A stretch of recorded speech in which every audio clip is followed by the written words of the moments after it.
how to turn on or turn off anamorphic lens correction in camera on Samsung Galaxy S26, S26 Plus or S26 Ultra. First, tap on the home button to return back to the home screen. Then from the home screen, open up the camera app. Next, tap on the control button. Then tap on the settings icon.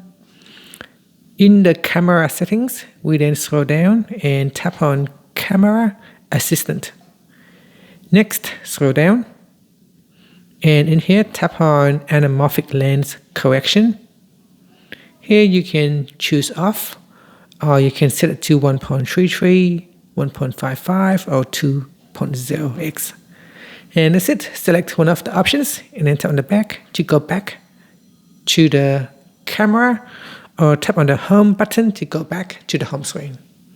And that's it. Thank you for watching this video. If you find it helpful, please like and subscribe to my channel for more videos.